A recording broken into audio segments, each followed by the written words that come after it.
Today I'm in Milan to catch one of the city's newest art spaces. Located in the industrial outskirts, away from all the glitz and decadence, CHEZPLINIO boasts a rough around the edges space with a punk attitude to match. In this video, I talked to Zazzaro Otto about the inception, inspirations and future goals of CHEZPLINIO.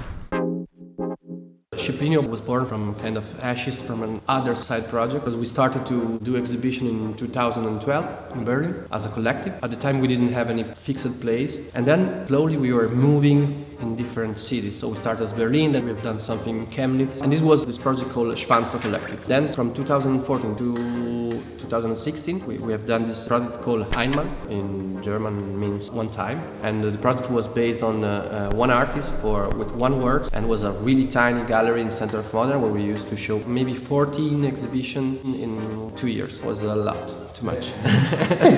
And basically we were always inviting people from outside. That's also the same idea on CHEZPLINIO, because in Milan there's a lot of artist run space. From our point of view was more like, okay, let's try to invite people from outside and try to mix with something that is already here.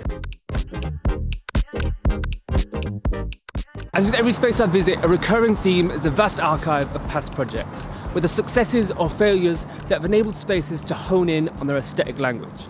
So let's fast forward to the beginnings of CHEZPLINIO. So CHEZPLINIO as a project space started in 2022. The first exhibition was a group exhibition. It was called CHEZPLINIO. We tried to mix artists from Milan based with artists that come all over the world. And in this case, with CHEZPLINIO, there was Marcel Valdo from Frankfurt, Mariola Berenguer, the Spanish artist that lives in Berlin, and Valentina Furiani, Italian artist that lives in Milano but came from Venice. That's why also the title of the exhibition. We tried to make a mix that in this case was a bit of German and Italian. CHEZPLINIO. CHEZPLINIO means no idea how to translate. Like kind of no way, I don't know how to translate it. I'll find it and put it up in the screen.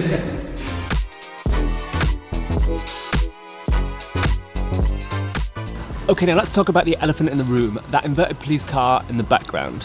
Maybe you could just talk about the show. Who is a non-football club? What is a non-football club? At the moment there's an exhibition called Demain from Non-Football Club. It's an artist from Paris. We are showing some new works and some old works. He used this kind of irony to explain deep concepts.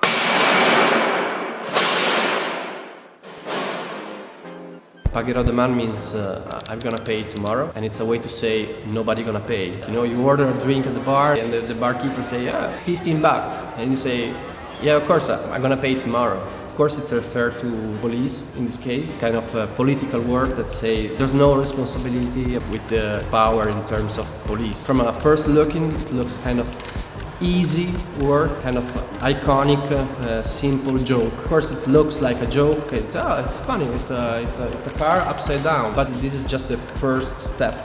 The practice of reverse the object, the value that this action could have. And this way, for example, tires that looks like pretty normal tires, and there's also this reference with Pirelli that used to be an Italian company from Milano, but at the same time I see a relationship with also guerrilla riots on the street with police. Came to my mind that they are from Paris, so there was a lot of guerrilla on the street in the banlieue, how they look pretty but basically they are burned, so it came from kind of natural things that are destroyed and could be used in a guerrilla situation, tires to make kind of a barricade, you know. Somehow it's related, even if it's not the same word. I don't really think it's against police itself, it's against two different atmospheres that smash together. In this case I think it's really related to the social situation in a city like Paris. The difference between poor and rich people, it's straight. Now, one thing that always fascinates me about art spaces is their name. Sometimes a throwaway idea, other times more grand and conceptual.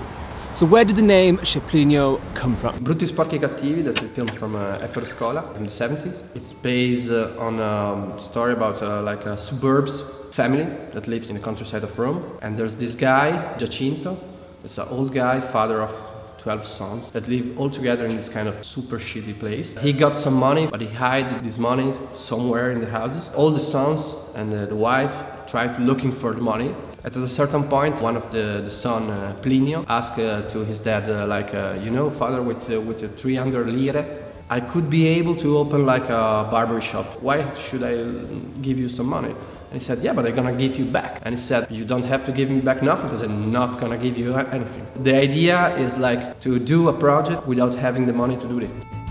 In this film, there's like a nightmare from Giacinto. He's dreaming about the fact that the family found the money and tried to spend it in different stuff. And at a certain point, there's Plinio, the son, who has this barber uniform with a neon light written CHEZPLINIO. And I found this really attractive and I said, well, let's do a CHEZPLINIO project without no money.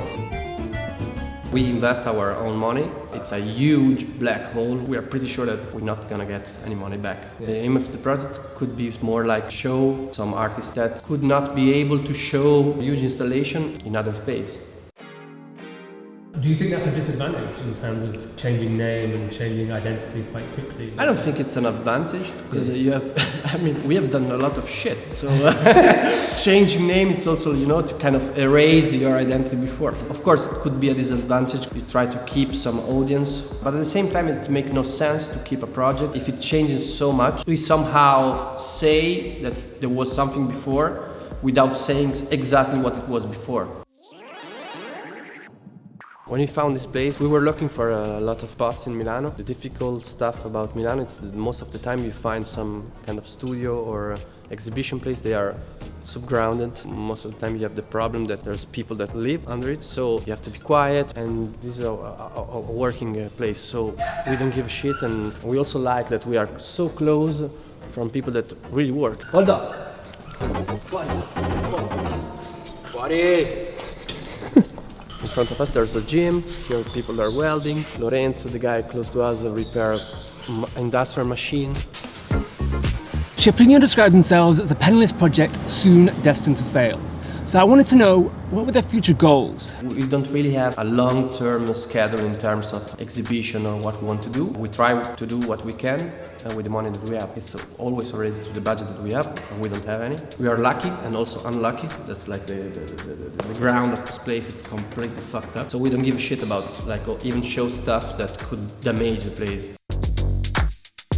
It's a park place, so we would like to invite people that fit on it. As you said, yeah, definitely every exhibition, it's a goal. Could be also an excuse. So in case you really fail, you say, I've said it. When you think about the future, most of the time it's because you are knowing yourself about the present. We are not bored of the situation right now. It's really a day-by-day project. Finally, we talked about what advice he would give to his younger self. What is advice that you wish you'd have told yourself when you were younger? If I have to say something to myself as I was 22 years old, do what you like to do, but don't be so pretentious. Do what you really like and not following like a trends or what's happening close to you. Of course, be open-minded, be curious and go somewhere else and check other stuff. But at the end, be yourself and try to say it with your language. The genuine stuff is gonna come out. I mean, there's a lot of shit in general in the art world, a lot of shit, and they are well closed and dropped in chocolate boxes. So you take it, and once you decide to eat it, you smell it and say, oh fuck, it's shit.